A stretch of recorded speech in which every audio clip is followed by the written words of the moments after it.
Welcome back, Raider Nation. It is time for Silver and Black today, an Odyssey original podcast. Also heard on the Bet in Las Vegas on the radio. Thanks for being with us here again to talk Raiders football. If you don't already subscribe to the podcast, do me a favor.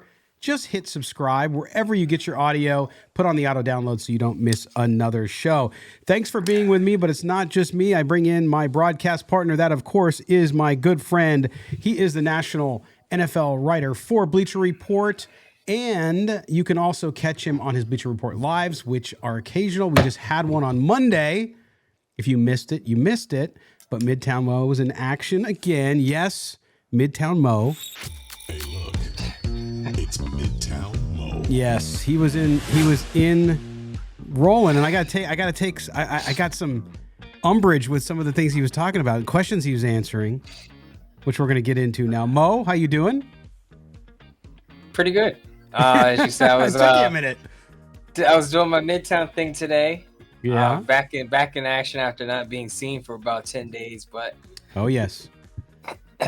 Yeah, so it was a lot going on in that live. There's a lot going on in that live. I know you got questions, so we'll get into it. And I guess our first item of the day. We will. And oh, by the way, I mean, you look like, would you lose like 15 pounds? You were so sick. I mean, you were out of it for the whole week. I got it towards the end of the week. I was lucky, though. I had 2 days, and then I had the weekend, so I was able to get recovered by Monday. I'm still on the road to recovery, actually. Full disclosure, before I got on, I had to take a nap before I got on with you guys. So. That's how dedicated Mo is to be with his Raider Nation audience, so I appreciate it. But on the chat, there was you guys at Bleacher Report, you're so busy this time of the year. You're doing all sorts of, mock drafts and all this jazz. And I tune into the live, and I see Mo's list of draft picks there for the Raiders, correct? And yes, draft targets. And you had Anthony Richardson as the first pick that the Raiders at number 3. Mm-hmm. You know, come on. No, you bought into the hype you're in, huh? You're all in? No, full disclosure, okay, because this is going to take some explanation because of how things are set up behind the scenes. Ah. So I've gone on shows and I've already been on the record saying this is that I wouldn't take Anthony Richardson at 7. But the way the context of the show is set up, based on the rumor that Daniel Jeremiah put out saying that there are 2 teams that he believes could trade up to the number 3 spot, the Arizona Cardinals spot, and he said it was the Titans and the Raiders. So a scenario was presented to me as to say, if the Raiders are going to trade up to the number 3 spot, who are they trading up for? So then that was my first draft target was Anthony Richardson, because the Raiders, obviously, if you're going to trade up to 3, you're not trading up for a tackle. You're not trading up for an edge rusher. Right. You're going up there for a quarterback. Yeah. And the way I see it, and the way I think most people see it, is Bryce Young and C.J. Stroud are going 1 and 2. So if you're trading up to 3, you're going up there for Will Levis or Anthony Richardson. And if I'm picking between the 2, and if you're telling me the Raiders are trading up for one of those 2 guys, to me it would have to be Anthony Richardson because his ceiling is a lot higher than Will Levis. Whether you like Anthony Richardson as a prospect or not is a different conversation.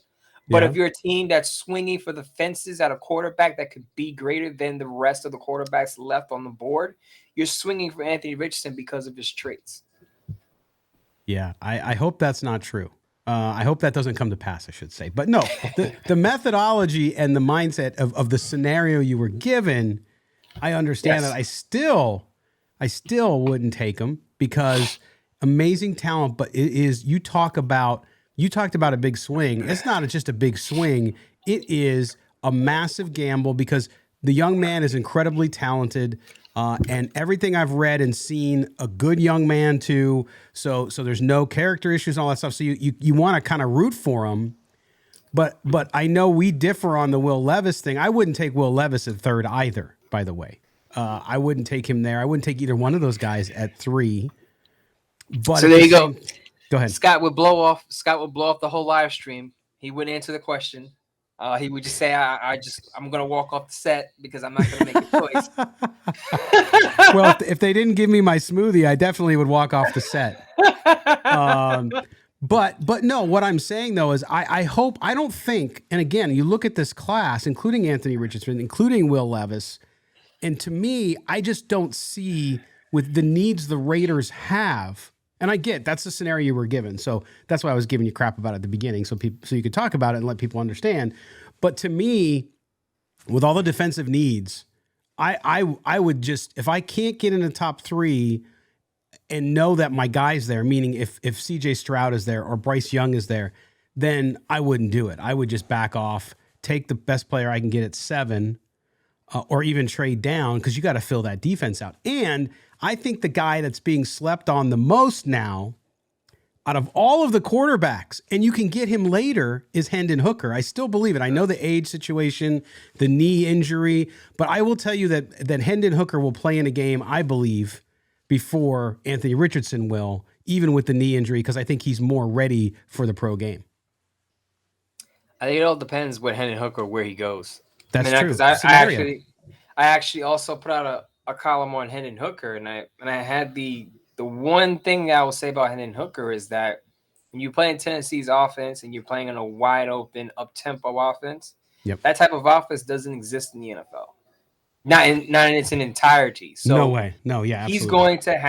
He's going to have to work on working in a pro style offense, reading a full field with consistency and going through his progressions, because he wasn't really actually do that at Tennessee.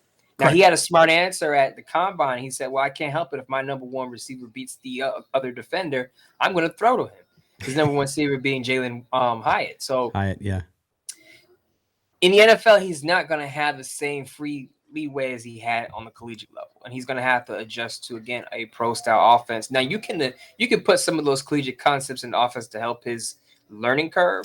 Yep. But that's going to be an adjustment for him. And I think despite whatever people say about the injury and his age, I think that's something that people are overlooking, that, okay, now you got to read a full field. Now you got to go to your second, your third, your fourth read. How well are you going to do being tasked to do that in an NFL offense? And I think that's a legitimate concern for me.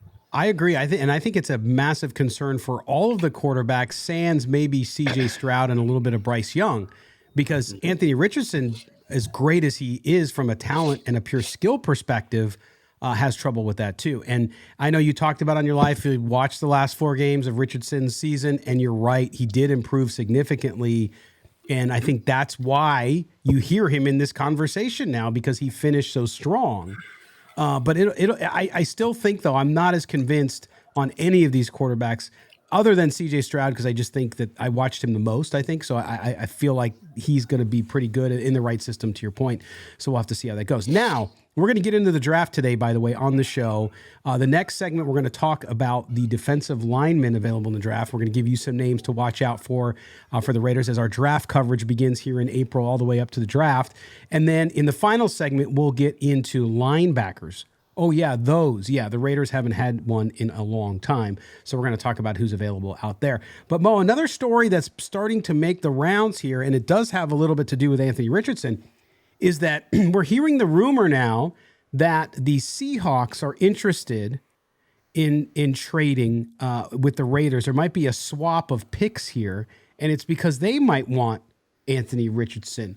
What do you make of that Seattle story that's been floated out there? Of course, this time of the year, everybody, including us, even as educated as we can be on certain subjects, we're all just shooting in the dark, folks. That's without a doubt. You use the best information you can to try to guess what's going to happen, because none of us can wait that long to get to the draft. But Mo, what do you make of that story that the Raiders and Seahawks could end up being trade partners in that first round? Yeah, about the shooting in the dark thing, really quick comment about that. Yeah. We're at the time of the offseason where everyone is just making mock drafts out of boredom, and half of them don't make sense. I just want to put that out there. Absolutely. So I don't pay too much attention to mock drafts. Maybe the big names like Daniel Jeremiah, as I said, because he'll put out rumors and insight about what he's hearing. But to your point about the Seahawks and the Richardson rumors, I think it's a little bit of smoke, because last week during Richardson's pro day, apparently that was the big rumor that was floating around, that the Seahawks want Richardson. And usually when you hear things like that at that time of the year, you got to take certain things with a grain of salt, because everyone is saying was basically saying the same thing. The Seahawks want to move up and leapfrog the Colts for the number 3 spot. And I find that a little bit of BS, because I put that in an article, a BS meter on some of the rumors that are out. And I gave that, I believe, an 8, because I think the Seahawks would love Anthony Richardson if they didn't have to trade up for him. To me, it doesn't make sense for them as a playoff team with a quarterback who's set in place for now, Geno Smith. I know he's not, considered a long-term answer because he's only had one standout season, but they do have a playoff team, and they hit the last draft out of the park. And what they need is an interior defensive lineman. I think they're after Jalen Carter, to be honest with you. And I think this whole Richardson thing, they'll take him if he's there at 5. I believe the Seahawks pick. If he's there at 5, they may consider it, because then they can have their quarterback of the future. Richardson doesn't have to play for 1 or 2 years. Yep. Geno Smith will have his leeway, his 1 or 2 year leeway, and then you can pass the baton off without having to rush your young quarterback back in. But to me, a team that's just coming off a 9-8 season in a division where the Cardinals are going to sink, the 49ers don't quite know who their starter is going to be, the Rams are rebuilding. Why would the Seahawks take a quarterback when they can pick some major hole that they have, get a Jalen Carter or Will Anderson, whoever's there, and keep it rolling from what they had last year? So I think there's a little bit of smoke there with Anthony Richardson, the Seahawks. Yeah, I agree with you. I think Jalen Carter is the target. If that were to happen, I think that's the target for them. That to me seems like a Pete Carroll move, knowing what he has and what he has to do with that roster. And you talked about the division. They have an open door right now in that division. If they make the right moves, have a good draft, and supplement it with players, they're going to be with the 49ers, depending, like to your point. The 49ers don't know what to do at quarterback, or if the quarterback situation, if Brock Purdy sees the carriage pull up at midnight and it turns into a pumpkin, then the 49ers are in trouble. So it'll be interesting to see what happens there. Last thing before we go to the first break, your colleague over at Bleacher Report, Christopher Knox, also is predicting that the Raiders will re-sign Yannick Ngakoue, which we've talked about here on this show. I think it would be a great move to bolster that end position. We're going to talk about defensive linemen in the draft coming up after the break, but what do you think about that? I don't think it's going to happen simply because, and shout out to Chris, great writer, but I don't think it's going to happen simply because Dave Ziegler has been bargain bin shopping this whole offseason. And I think Yannick Ngakoue is arguably one of the top free agents available. I think he's still looking for a deal about in the $8-9 million range, and I don't think Ziegler is going to be willing to pay him that. Yep, it comes down to the dough. All right, especially when you have a lot of needs. Okay, we're going to step aside for our first break here on the Tuesday edition of Silver and Black Today. Mo and Scott both back. Mo is at least, 90%, you think? I'm about 95%. Or where are you at? Because I know you're sucking on a cough drop and you're drinking water, but what else you got going? I'm about 75% right 70. See, he's a gamer. He's a gamer, folks. That's because he's Midtown Mo. All right, we're going to take that break. When we come back, we'll get into some players you want to watch out for. And when you talk about the Raiders and defensive line, oh yeah, they have needs, especially on the inside. We're going to talk about that next here on Silver and Black Today, an Odyssey original podcast. Welcome back. NFL Draft defensive line prospects. Yes, the Raiders need some, and that loud noise is a motorcycle in New York City outside Mo Moten's window, just in case you guys message us about how you're tired of the noise in Mo's. And I'm muting him now just for a minute because I know our listeners, Mo, will get crazy. And so if you're watching us on YouTube, you can see Mo, but you can't hear him because I muted him just for a second until he gives me the high sign that the motorcycle's gone. But we are, okay, good. We are, there he is, he's back.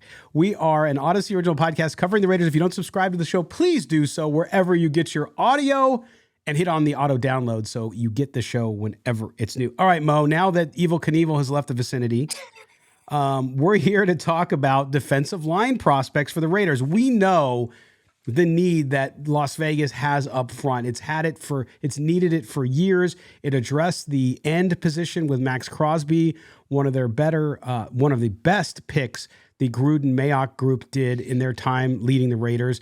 They went out and got Chandler Jones, signed him to that $51 million deal. Has not worked out well, but he came on towards the end of the season, and they may have some other options there. But in the middle, it's been a no man's land. This team has not been able to. They've gotten good play from some guys like Jonathan Hankins, some other guys up front, but they've never had that true that true interior pressure that they need to really balance out the front of that defense.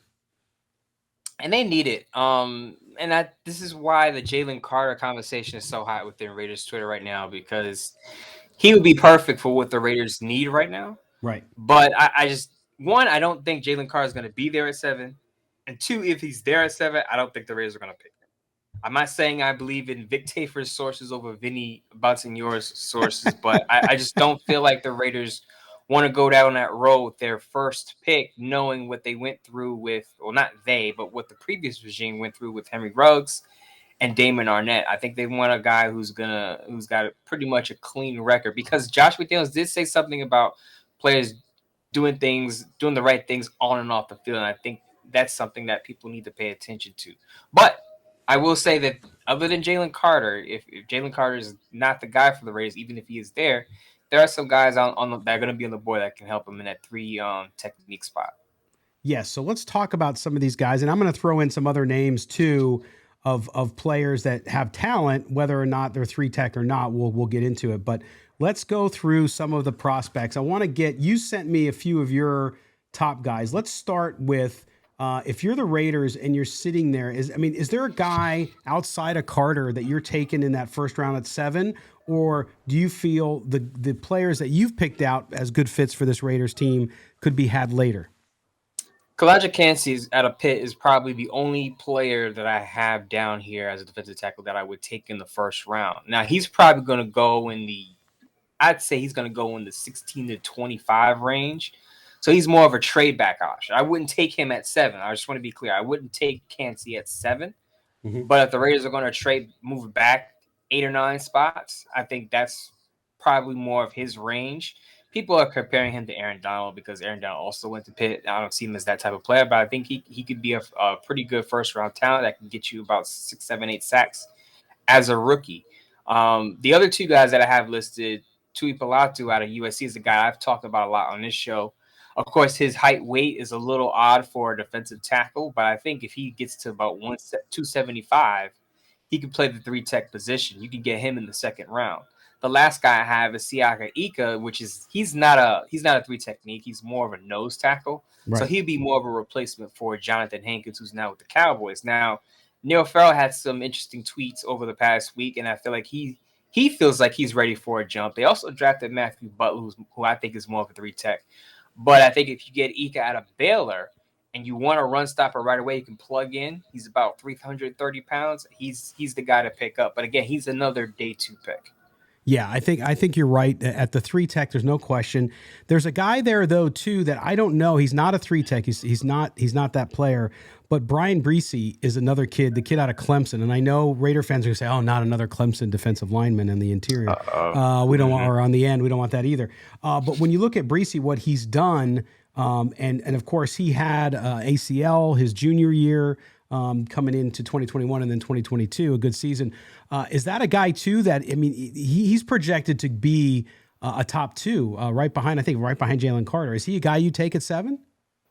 No, I wouldn't take him at 7. I remember seeing early mock drafts with him in the top 10, and I immediately said no. I said no simply because hardworking kid. He's overcome some adversity with injuries and stuff off the field matters. Mm-hmm. But I'm of the belief that if I'm picking in the top 10, I don't want a guy who's coming into the NFL with an injury history. That's just me. Other teams and other head coaches and GMs may feel differently about it based on who the talent is.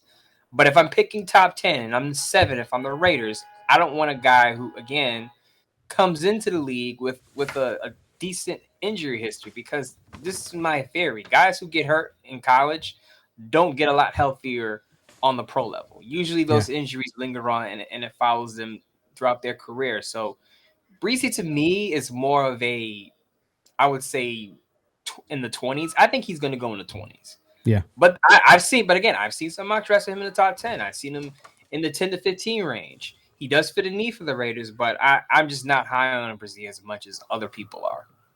Yeah, I agree. I like the kid. To your point, it's one of those stories you kind of root for, right? So You do. Yeah. sometimes I think that a player gets overvalued because, believe it or not, because there's just this desire for them to do good.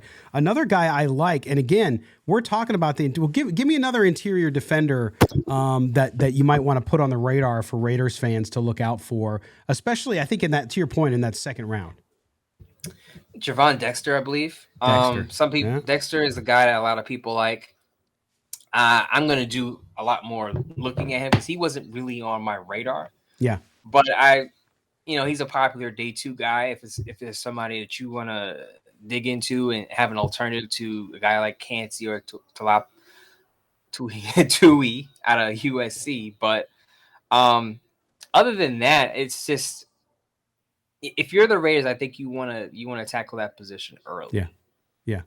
If you can, I mean, but then you also have to think about athletes too, right? And you look at a guy that I love as an athlete. I don't know that he's going to be the impact player, and I'm not talking about first round clearly here, but a guy who's near the top of the list when it comes to prospects too is Miles Murphy. He's a defensive end edge player, and to me, he's a kid. Again, it's out of Clemson, so I know Raider fans getting really nervous with that. But here's a kid, 6'5", 268. But I really think that he's a guy you can have on day two, perhaps, if he falls that deep.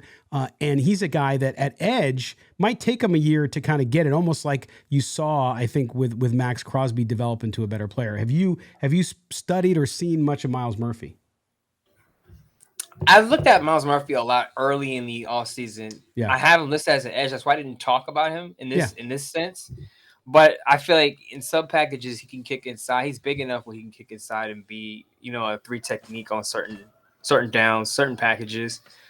The thing is, he's young and he doesn't have a full pass rushing moveset yet. And he's only 21. He just turned 21 in January. So I would say that if he's not coming out of the gate with, 8-9 sacks, give him some time. Yeah. If you're looking for somebody with immediate impact, I think Tyree Wilson is probably someone you'd like. If you want someone right away coming out of college who's going to give you, some sacks, because he's an older prospect. Tyree Wilson is 23 or going to be 23 in May. So he's kind of similar to Miles Murphy in the fact that they don't have complete pass rushing moves yet. They still have to develop that area of their game. But but as a team, you understand these guys are not coming out, especially there is no superstar defender outside of maybe Will Anderson and Jalen Carter. After that, they're guys that you're going to have to coach up and give them some pass rush moves and teach them some things, some of the basics. But with Miles Murphy, I think I like his upside more than Tyree Wilson, simply because, again, he's younger. And his numbers weren't spectacular his last year at Clemson. But stop comparing him to Cleveland Farrell. I think he's a more explosive athlete than Cleveland Farrell was coming out. And I know a lot of fans will say, well, we just drafted a Clemson defensive end. It didn't look how it worked out. And I would say, look at the film, because they're not the same player. No, not the same player. And I think to the point here, and we've mentioned some names from on the defensive interior here and now at edge, but the reality is I think the Raiders are going to stock up, especially as you get into day two and they have some of those later picks, because you really need to bring in some kids to compete and see who just sticks. And it's a deep draft there. It's, again, these aren't kids that are going to come in and be all pros to start out. These are not first, even second rounders, most of them, but there is depth there, Mo. And so I'm interested to see, this is where, to me, we'll see a lot about Dave Ziegler and the Raiders organization when it comes to evaluating young talent coming into the draft. Right. And the other name that I think I should mention, Mozzie Smith out of Michigan. He's Big not guy. a 3 tech. He's another He's a guy nose that's probably tackle. going to be a nose tackle. Yeah. He's probably like 320, 330 pounds, kind of the same mold as Ika out of Ika out of Baylor. So if you're looking for that type of player, a one tech, so to speak, Mozzie Smith or Ika are probably what you're looking at. If you're looking for a guy who can pressure the quarterback, again, as a trade back option, Cansey. I like Tuli out of USC, and of course I mentioned Dexter out of Florida. Now let's go back to, we talked about Jalen Carter in the first segment when we were talking about the possibility of the Raiders trading with Seattle and that kind of rumor that's been spread out there. Jalen Carter, why would, in your view, you said he could be there and the Raiders might not take him. Do you think that's purely because of the last few years, the Henry Ruggs situation, the character issues that are spread out there. Do you think that that's why they stay away? I know Vic made that connection, but their situations are not correlated. So They're you not. can't punish Jalen Carter for what Henry Ruggs did. Like, let's just be clear about that. I understand the Or your optics don't organization. look good. Or your Right. organization. Yeah. Don't get me wrong. The optics don't look good because Right. of what Henry Ruggs was involved in, his DUI resulting in that situation with Tina Tintor. But you have to understand that when you have a history or when you have recent first rounders who've been in some trouble, you might be hesitant to pick another guy in the first round that high who's had some recent legal issues and then had a lackluster pro day. So on top of his legal issues, I understand he pleaded no contest to reckless driving and racing, but you got to remember he gained weight before his pro day, and that's part of why he struggled. Wasn't able to finish a lot of his drills, and people wondering what's going on with him. To me, for Jalen Carter, it boils down to what's said in his one-on-one interviews. And I said this during the live on Monday. I said that I can't make a call on Jalen Carter because I don't have the full picture. It would be unfair for me to say take Jalen Carter off the board without having spoken to him personally, because I would want to know what went on before your pro day. Why did you gain weight? Why weren't you in shape? He may have a good answer for that. And I don't know that answer. And only the teams that he interviews with are going to know that answer. So it would be unfair for me to say, can't take Jalen Carter because of what happened with his pro day and his legal issues. Because, again, there may be a reasonable response for that. His answer to that is very, very important. And, again, the teams will know. But the one thing that I do find strange about Jalen Carter is that Ian Rappaport said Monday he's not taking any visits with teams outside of the top 10. Drew Rosenhaus is his agent, so there's a feeling from Drew Rosenhaus that Jalen Carter is going to go in the top 10. And I think he will. I said on the show, I think he's going to go to the Seahawks. Yeah. I think the Seahawks actually have him probably higher than Anthony Richardson. So if they're both available, the Seahawks are probably going to have a tough decision to make. But with the Raiders, as far as they're concerned, with the number 7 pick, it's going to boil down to what's said behind closed doors in that room. What went on with your legal issue and what happened to you at your pro day? There you go. And, I don't make excuses for people's actions. He's responsible for them. Right. But you go to the combine and the story breaks and, you're there for the biggest moment of your career.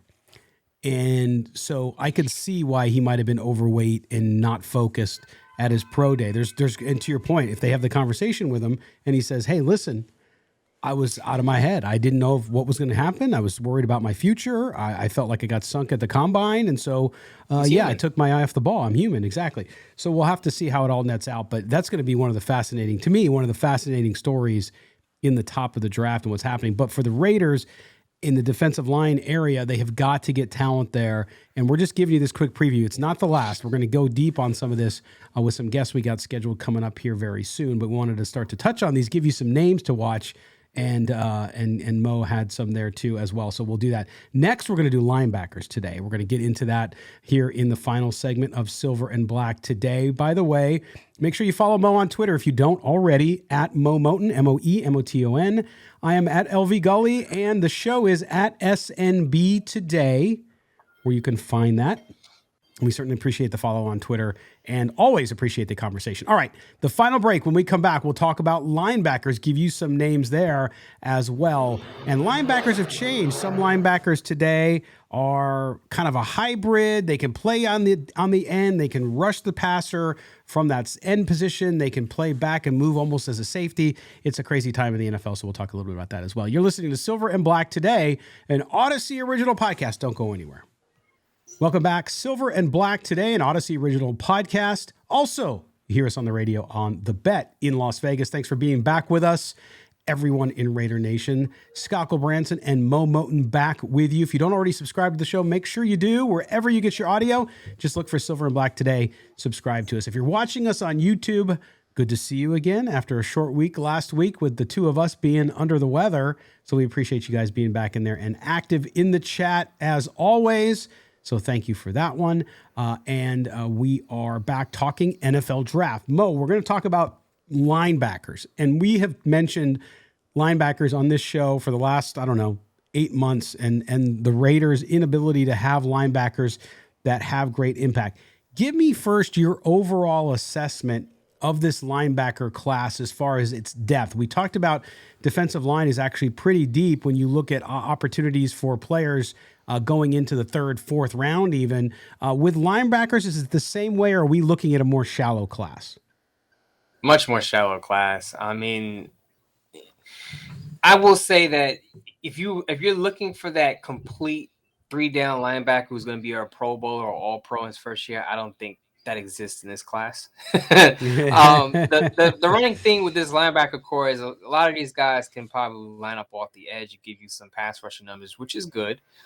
There's some versatility there, but that All Pro player right out of the gate or Pro Bowl player out of the gate, it just isn't there. If you're the Raiders. And you did sign Robert Spillane, but Robert Spillane is not very good in coverage. You got Devon Diablo there, who's we don't know if he's even going to be a starter. So with those two as your top guys, and of course you got Luke Masterson there and Darian Butler there too. But with that unit that they currently have, the Raiders need to strike fast at the linebacker position. And I think there's one name that I'm looking at that we're going to get into. But again, as I said, the running theme, the common thread with a lot of these linebackers that are going to be picked on at the end of day one, day two, a lot of them can line up on the edge and give you some sack numbers. So there's a positive there, but don't look for a superstar right out of the gate in this group. Yeah, and I look at the names, Mo, and I know you have some of these names, but I'm going to name 3 of them off the top of my list here that all are linebacker / edge. So you look at Will Anderson out of Alabama, of course. You have Tyree Wilson out of Texas Tech, and you have Nolan Smith out of Georgia. Okay, now you look at those guys. All of those guys play outside, can play the edge, and are exactly what you mentioned in your preamble there. When you look at any of those 3 guys, Patrick Graham's system, any of those names stick out, or somebody number 1 for you when it comes to the Raiders? Now I believe you mentioned Terry Wilson. I think I feel like he's more of an edge guy. I do too. Nolan Smith, I see him more as an edge guy because he's a little light. He's about 238. Now he killed it at the combine. Yep. He has a great athletic profile, but I think he's more of an undersized edge rusher as well. If I'm looking for the Raiders to make a pick, I think they need to get someone who's more of an off-ball linebacker, someone who's not going to be lining up off the edge a ton. So I'm veering toward guys like Drew Sanders and Trenton Simpson, another Clemson guy. Now those are probably just to point out, those are probably my top 2 guys, and I think of those guys. Of the 2, Drew Sanders is probably the most versatile, and he'll give you the best coverage because that's one thing that the Raiders need. The Raiders can't just take any linebacker in this draft as far as off-ball linebackers is concerned. They need a guy that can cover because, as I just said, coverage is not Robert Spillane's strong suit. They need a guy that's going to line up and jam Travis Kelce, a guy that's is gonna track down on running backs, catching out of the backfield. And to me, Drew Sanders, though he's not the most complete linebacker, he's the best when it comes to coverage. Yeah, and you mentioned Trenton Simpson, another guy. It's 3 guys I've hooked in on this conversation today have been from Clemson, and Trenton Simpson to me is the number 1 true linebacker in this draft. Not the edge, playing mostly at the edge. You look at him, and he is like 230, 235, something like that. But this kid plays like a monster. I mean, he plays bigger than that, if you catch my drift. He is, to me, one of those guys that I think could make impact on that defense immediately. I just don't know where to place him in this draft. I mean, second round, perhaps, maybe first round if somebody falls in love with him. I just can't imagine that the Raiders are going to take him there. So unless they moved way down, what do you think his opportunity, if they were able to get a Trenton Smith and where they'd be able to take him? What's your thoughts?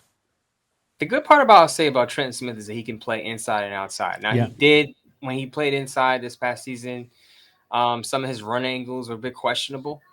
But that you got to expect that if a guy's going to be moving around. I think once he gets to the pro level, he settles into a position, he'll be fine. But with him, it's just, I think it might take him a year or 2 before you get the best of Trenton Simpson. Yeah. Simply because he's able to move around. Now, you like that versatility. But like I said, as a young player coming into the league, you want that guy to settle into a specific role. And I would but I would want to know where he fits in Patrick Graham's scheme. Now, the Raiders need an outside linebacker and they need an inside linebacker. So I think wherever they see fit for him, he could start right away. It's just a matter of where he's going to be lined up. Yeah, and to your point, it not being a deep class, so it falls off once you get past, I don't know, maybe the top 8 guys. And again, a lot of these guys are more of an edge player. So you look at linebacker, what are the Raiders going to do then, Mo? It's not like defensive line and maybe even defensive back, which we're going to talk about on Thursday. But when we look at this position particularly, the Raiders are in a tough spot. They're going to not only have to draft there and get some young players in, but they're going to have to see what's available on the free agent market. Like you mentioned Spillane already, that is one signing, but they got to get some bodies in there, don't they?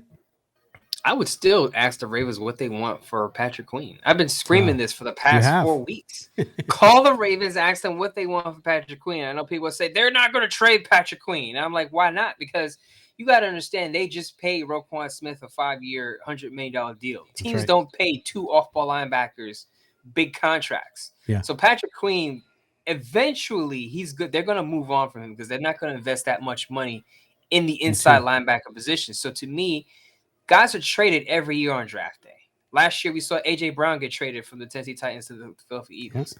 Yeah. If I'm the Raiders, I continue to make calls to the Ravens and say, look, we'll give you a day 2 pick for Patrick Queen if you're going to move on from him. Other trade prospects for the Raiders? I mean, again, you talk about Patrick Queen, I'm there with you, would be an amazing move for the Raiders team. But overall, though, you still need bodies there. And I'm trying to just think about where are they going to get some, because who's left on the street is not impressive either.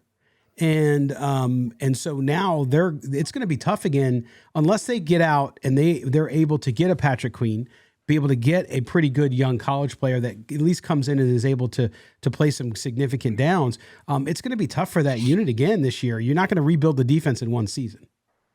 Right, and I believe that's what Dave Ziegler said, that he said, realistically, we're not going to fill every need in one draft. And, I think that's something that some Raider fans clutch their pearls about. And I'm like, well, we can understand that. Just very rarely do you have a draft class like the Seahawks had this past season, like the Jets had this past season. I'm not saying it can't happen, but to expect to fill every need in one draft class is, you're hoping for an above average class. And as I've said on Twitter before, when's the last time the Raiders had an above average draft class? It was 2014. So it's been about 10 years. So some people will say, well, they're due. And I would say if the Raiders can get 3 to 4 starters out of this class, they have 12 draft picks. If you can get 3 to 4 solid starters out of this class, that's a pretty good draft class, you would say, because then you could say, okay, at least 2 of your day 3 guys can contribute in rotational roles. And remember, as I said, Neil Farrell Jr. and Matthew Butler are going into their second year, so there could be some progression from them. I think the Raiders are high on Luke Masterson. I don't have any sources on that, but I think Luke Masterson, what he did last year to go from an undrafted rookie to playing some meaningful snaps at the end of the year, he was pretty good in the preseason as well. I think he could see a lot more snaps than people realize. So if they don't go high at linebacker and they don't make a trade, as I said before, Patrick Queen, Luke Masterson could see a lot of snaps alongside Robert Spillane. But one other guy I want to mention is Jack Campbell. Jack Campbell, not great in coverage, but right out of the gate, he would help your run defense. Jack Campbell out of Iowa. I actually saw one of his interviews he did with NFL Network on Monday. Seems like a pretty dialed in guy, but again, coverage not his strong suit. Maybe he gets a little better at it in the pros, but he's a guy you're going to probably stick on the strong side on early downs, and he'll be able to, again, plug up some holes in your run defense if you have any. Yeah, you bring up a good point. I think we might see that this year, too, as the Raiders grab some guys later in the draft that actually contribute. I'm not saying they're your long-term starter, but they're guys you bring in maybe for depth if they develop. Like you take a flyer on them late. They're cheap, right? As you said, Ziegler said, they're not going to remake the defense in one draft. So you go get the best players. Campbell's a great guy, one of those type of players I think you mentioned, and you say, hey, look, bring him in, and then you supplement that later on with a starter next year or whatever, free agency, and then you have a pretty good lineup because then you're able to get these young players into the system for a year, and they're already there ready to go. Anybody else on that Raiders roster you think could pick it up and play better and maybe get more snaps next year? I would hope. I was big on Butler coming out of Arizona State because he was coming along with Antonio Pierce, who was his defensive coordinator there, and I feel like Butler had a chance. We'll see between him and Luke Masterson. I think both have a chance at least to move up the depth chart. Now, people don't want to hear that because they're undrafted, they're former undrafted rookies, but I would say those are the guys that actually can surprise you in their second year as well, especially as they get experience. They're in the system. They know the system. If the Raiders don't go heavy at the linebacker position, they probably expect one or both of those guys to make a jump. But there's one other guy I want to mention, Dan Henley out of Washington State. Been looking into him. People overlook him because he's been in the college ranks for about 6 years. Like I believe he's had 6 years at Washington State. And people, usually say if a guy lasts that long on the collegiate level, they're probably weren't good enough to go pro. But he had a breakout year this past year, and he's got some coverage skills. He can go downhill. And I think he could be a surprise pick on day 2, at the end of day 2, maybe end of round 3 with that pick 100. I think the Raiders have pick 100 or pick 106, 109. They have a pick in that compensation range that they got from, I believe, from the Giants when they traded Darren Waller, pick 100. So he could be in that range if they're looking for a linebacker who a little understated. A lot of people aren't touting him as a top prospect, but because he spent so many years on the collegiate level, he's played a lot of football, that experience can help him once he gets to the pro level. Well, I watched him in the Senior Bowl. And let me tell you, dude, his athleticism. I mean, you talk about the physicality of a player like that. He's just 6'1". He's not huge, but he still plays just insane. I mean, I don't know if you saw him in the Senior Bowl, Mo, but he was one of those guys. Like he was one of the guys that you come out of the Senior Bowl talking about because that's how well he played. And I think that maturity will do him well in the NFL, to your point, right? Yeah, he played in college for a while. He takes a little bit more of a beating, but at the same time, you like a kid like that. He's going to be a little more, just a year or two older than the other guys. And that helps, especially on the defense, I think. I said this a lot, and I know this is a different position, but I said this a lot about Thayer Mumford last year. Mm-hmm. I remember Thayer Mumford was picked in the 7th round, and people were like, oh, he's a practice squad guy. He's not going to see the field. And I said, wait a minute. Thayer Mumford has played a lot of football. He started, I believe he was a 4-year starter. And I said that when you play a lot of football on the collegiate level, once you get to the pro level, I'm not saying it comes easy to you, but having all of that experience does help a lot of players. So when you see a 6th round pick, a 7th round pick, and you're like, oh, he's just going to be on the practice squad, he's not going to really play much in his first year. But if those guys have a lot of playing experience on the collegiate level, generally speaking, some of them can I wouldn't say start right away, but at least contribute to a rotation. As we saw there, Mumford was switching with Jermaine Illuminor at the beginning of the year before Jermaine Illuminor ran away with that right tackle spot. So for a guy like Henley, who's played, again, a lot of football at Washington State, keep an eye on him if the Raiders draft him.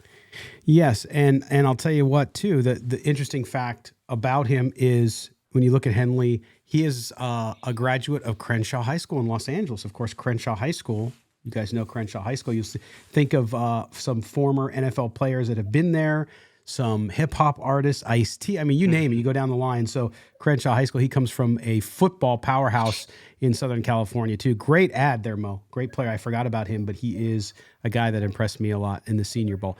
Well, that's tying up our quick overview of linebackers. On Thursday, we're going to talk about defensive backs, and we'll move to some offense as well. And we're going to get deeper into the draft, but we're going to bring on draft experts for that over the next few weeks, including bringing back Baldy for that. He has agreed to come back before the draft and talk to us as well. So we'll get him on the schedule as well as others. So make sure you stay tuned for that. Mo, I want to get a couple NFL wildcard storylines that have quieted down a little bit.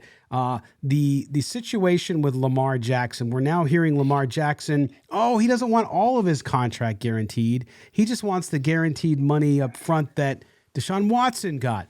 I don't see any amicable solution. What do you think? What does your gut tell you is going to happen? I thought, no, he's going to play for the Ravens. He'll end up just going in and playing and doing what he's got to do. I don't find that necessarily true anymore. I'm not sure what's going to happen. It's a little odd because it came out that he requested a trade on March 2nd, I believe. Yep. But I think that was just more about money. He was just frustrated about where negotiations were. He just wants to get paid. He just wants to get paid what he thinks he's worth. And I said this when it happened. I said people aren't going to be clamoring to give him a guaranteed deal. Now, it's no surprise that now it's coming up. Maybe he doesn't want a guaranteed deal. I think it's because no one's been willing to give it to him. So he's going to have to pivot anyway. So when you realize that no one's going to sign that offer sheet, then you have to pivot and say, okay, I'll take down my offer a little bit. Let's negotiate, but I still want this X amount of guaranteed dollars, which I understand. But you got to understand, when Deshaun Watson was paid that guaranteed deal, a lot of people came out and said it was a mistake. So Yep. why would you expect other teams to make a mistake with that contract? I'm not saying Lamar Jackson had the same issues that Deshaun had, but people were saying that giving that guaranteed contract to anyone, including the Ravens owner Steve Bisciotti, said, we don't want to give guaranteed deals. Jim Irsay has come out recently and said, I don't believe in guaranteed deals he meant to say for quarterbacks on that scale. So Yeah. it's clear these teams don't want to give up guaranteed contracts to quarterbacks because they don't want that to become the new trend. So yes, Lamar Jackson's going to have to pivot, and he's going to have to get back to the negotiating table, him and his mother, his NFLPA, and figure out what can he get from whoever wants him. And I think ultimately he's going to end up back with the Ravens, because I think they're the team that's going to be willing to give him most of what he wants. Maybe not exactly what he wants, but mostly what he wants. If he says, okay, give me $220 million guaranteed, I think he can probably get that. That's not more than Deshaun Watson. I believe Deshaun Watson's at $230, but I think he'll get close to that eventually when the dust settles. But I will say there's one thing to think about. After the draft, let's say that a team like the Colts doesn't draft a quarterback, they may go after Lamar Jackson. I wrote a piece saying that a team could fill out their roster with a top player from the draft, and then after the draft decide, okay, we'll sign an offer sheet for Lamar Jackson, because we're not giving up a first round this year. We're giving up our next two first for 2024 and 2025. Yeah. So a team may want their draft picks this year and then willing to risk their draft picks for next year for Lamar Jackson after the draft. And I still think Atlanta is the best place for him. I still think that they may do it, to your point, because Desmond Ridder I like him as a young quarterback. I watched him play here in Cincinnati, but he's not a starting NFL quarterback. He's not going to be a franchise quarterback. It's not going to happen. So if you're the Falcons, what other choice do you have? Like you can go get this guy, build your team pretty quickly, and in that division, right? We talked about that division a lot here on the show. You're able to compete right away. So I'm watching them. They could be one of those teams, Mo. I think it's between the Falcons and the Colts. On one of my Bleacher Report live shows, I actually said the Falcons are the best spot for Lamar Jackson. He'll have a tight end in Kyle Pitts, just like he had in Baltimore with Mark Andrews. But I feel like the Colts are a team to watch. Now, if they don't, I think the Colts are going to draft Anthony Richardson, just full disclosure. But if they don't, I think that's a team that should be interested in Lamar Jackson, because if they don't draft the guy high, who are you going to roll with there?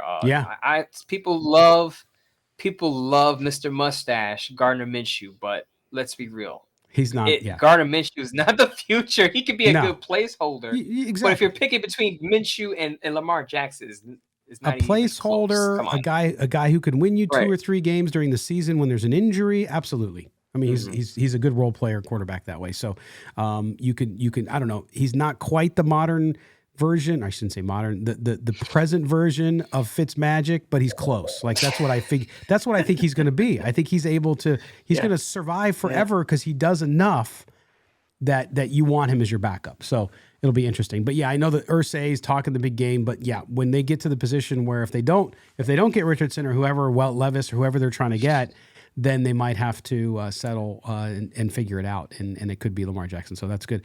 All right, I just want to get that one in there because we hadn't talked about it in a while, and you and I haven't been on together in a week and a half. So there you go. I'm glad you're feeling better, buddy. I'm glad I feel better too. I just want to put this out there. I'm not usually sick, people. So this is new to me, being sick twice within a 4-month span. Yes.